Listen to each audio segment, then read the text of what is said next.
Donc en 3 jours, donc, on a produit ce draft que nous allons vous présenter et attendre un peu de vous, vos observations et peut-être s'il y a des suggestions pour pouvoir améliorer le document. On s'était fixé d'ici 1 à 2 semaines au maximum de pouvoir vraiment finaliser, avoir un produit fini qu'on pouvait envoyer à l'édition pour lancer effectivement, parce que ce produit-là aussi peut servir de base aux séances de formation qui sont prévues dans le projet. À l'attention de 3 groupes cibles, que sont les organisations de la société civile, les médias et les autorités administratives qui sont également partie prenante du mécanisme. Donc on a intitulé Manuel de formation à l'examen périodique universel à l'attention des représentants d'ONG, des médias et des autorités. Donc avec l'appui de l'Union européenne. Ça c'est une page de garde que voilà, j'ai moi-même confectionné. Le contenu sera ainsi. L'élément de contenu, une couverture illustrée. On a beaucoup parlé d'illustration, de couverture. Qu'est-ce qu'on va prendre comme illustration? Je sais qu'il y a beaucoup d'organisations, comme disait Nasser, ils prennent le toit des Nations Unies avec la peinture pour illustrer. On peut aussi prendre d'autres formes d'illustration, c'est à nous de voir. Effectivement, il y a des possibilités d'avoir également des photos, etc. Parce qu'avoir des photos également, ça peut rendre vivant effectivement ce document. Donc en introduction, voilà ce qu'on a fait. On a mis en place depuis le 15 mars 2006 par le Conseil des droits de l'homme. Je ne sais pas si je pourrais tout lire ou bien on fait des résumés seulement. Donc voilà l'introduction. Hein. Par exemple, on a parlé de les résolutions qui créent un peu en même temps le Conseil des droits de l'homme, le groupe de travail et l'examen périodique, et l'historique depuis 2006. Donc ce manuel se veut être un outil qui illustre les différentes étapes du mécanisme avec un accent particulier sur le passage du Sénégal. C'est ça la particularité qu'on a voulu donner au manuel. C'est aussi un document de référence qui décrit les différentes modalités de participation des organisations de la société civile dans le processus et puis afin d'en tirer les meilleures pratiques. Voilà un peu une introduction. On a les acronymes. Voilà, acronymes, tout ce qu'on peut penser, bon, à titre truc, c'est pas exhaustif. Quelques généralités. C'est quoi les droits humains? On en a parlé pour un peu donner une définition. Et on a opté pour une définition vraiment africaine, avec Keba Mbaye. On a plusieurs définitions, hein. Les définitions ne sont pas neutres souvent. C'est en fonction de ce qu'on veut amener.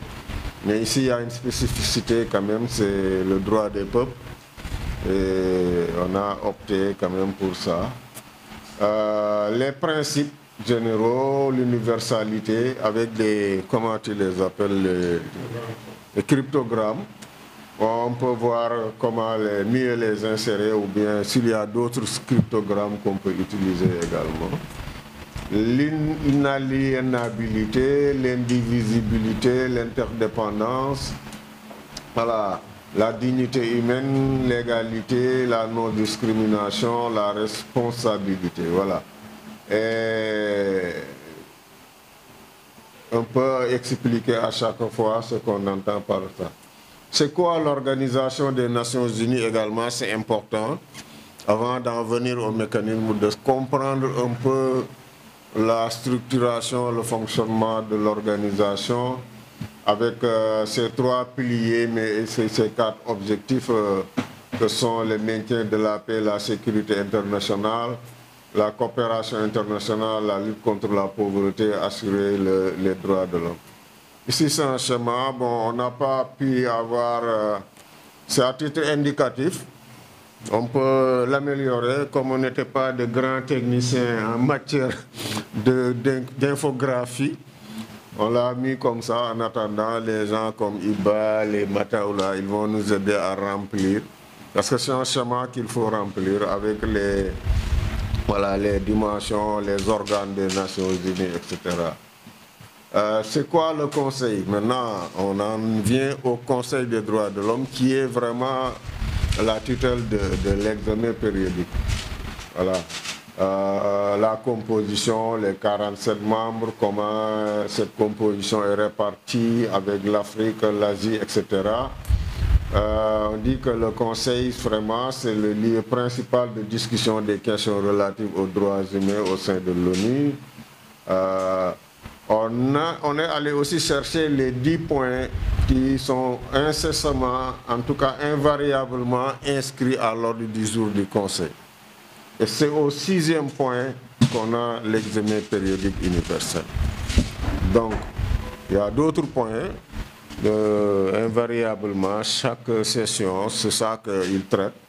Donc, question d'ordre, procédure, point 1, point 2, rapport du haut-commissaire et du commissariat, promotion, protection en point 3, point 4, situation relative aux droits humains qui requiert une attention du Conseil. 5, c'est organismes et mécanismes de protection. 6, maintenant, c'est l'examen périodique. 7, c'est la situation des droits de l'homme en Palestine et les territoires occupés. 8, situation et application de la déclaration du programme de Vienne. 9, racisme, discrimination raciale. Et 10, assistance technique. Voilà, on a un schéma un peu aussi qui montre comment les différentes entités du Conseil sont connectées, avec la possibilité effectivement pour les organisations de la société civile, les ONG, les institutions nationales, les gouvernements et les agences spécialisées d'intervenir dans le processus d'examen effectivement à travers le Conseil des droits de l'homme et le secrétariat qui est assuré par le Haut-Commissariat aux droits de l'homme. C'est un schéma qu'on a voulu mettre. Et maintenant, on va en venir au sujet principal, c'est l'examen périodique universel. Et voilà, les résolutions, rappelez la résolution 6251 de 2006 même qui crée le Conseil. Et cette résolution de 5.1 qui établit effectivement le mécanisme. Le Conseil est déjà créé, c'est le Conseil qui a pris la résolution 5-1 pour vraiment établir le mécanisme, en fixer les règles, etc. Voilà l'examen avec ces 3 dimensions, comme on a dit, examen périodique universel. Ici, on donne un peu le bilan, évaluation de la situation des droits humains dans chaque pays, le dialogue constructif périodique, il y a le processus, les cycles ici. Voilà, premier cycle, deuxième cycle, troisième cycle, on en est au 3e cycle. Durant les 2 premiers cycles, pas moins de 57 000 recommandations étaient émises, dont près de 72% ont été acceptés. Voilà, comme vous le savez très bien, le principe de l'examen périodique, c'est l'acceptation des recommandations par les États. Bon, les termes changent, souvent c'est soutenir les recommandations, les noter, l'accepter, les refuser. Maintenant, le terme refuser même a tendance à disparaître, on dit seulement noter. Les recommandations que l'État ne supporte pas, l'État les note. Voilà.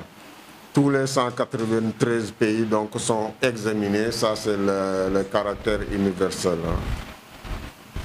Pour les acteurs et leurs fonctions, on a un peu le groupe de travail déjà avec les 47 États membres du Conseil des droits de l'homme, le principal acteur. Il y a la Troïka, 3 membres du groupe de l'EPI choisis par hasard. Les fonctions, on les a à droite. Donc le groupe de travail participe au dialogue interactif avec l'État, adopte les documents, la Troïka dirige l'examen, rassemble les résultats du dialogue dans un rapport, la société civile est là, les organisations, les médias, les syndicats, les OCD, les cadres associatifs des jeunes et des enfants. Effectivement, on en a tenu compte parce que ce sont aussi des groupes qui peuvent interagir, participer et interagir, peuvent donc intervenir avant, durant et après l'EPI et exercer des pressions durant l'examen et la phase de suivi. Et les États, effectivement, les autorités, les États avec les ministères concernés et autres. Parce qu'ici, on pense un peu à la direction des droits humains, le conseil, tout ça, ils sont sous la tutelle du ministère de la Justice. Parfois, il y a aussi le ministère des Affaires étrangères. Ils ont énormément de rôle à jouer quand ils établissent, avant l'examen, des rapports sur la situation des pays, répondre dans le cadre du dialogue interactif aux questions posées, mettre en œuvre les recommandations. Et les diplomates également, ce sont des acteurs qui jouent un peu le rôle ils peuvent aussi importants dans la formulation des recommandations qui sont souvent adressées aux États. Les institutions nationales des droits de l'homme, INDH, bon, il y a les comités ici, on prend au Sénégal l'Institution nationale des droits de l'homme, mais également d'autres institutions comme l'Observatoire de la parité, comme la direction des droits humains. Il y a d'autres institutions effectivement qui jouent un rôle essentiel. Que se passe-t-il maintenant? On décrit un peu tous les 4 ans et demi, chaque État, etc. Les cycles de 4 ans et demi, 14 sessions du groupe de travail par cycle, 3 sessions du groupe de travail de 2 semaines chaque année, 14 pays examinés lors de chaque session et un examen de chaque État qui dure 3 heures et demie. Voilà. Qui mène l'examen maintenant? On en vient un peu aux acteurs qui mènent l'examen, avec le conseil ici, le groupe de travail de 47 membres, la Troïka. Comment se déroulent les examens? Effectivement, c'est un dialogue interactif, on note et puis après le dialogue, on formule des recommandations qui sont soit soutenues, soit notées, etc., comme je dis.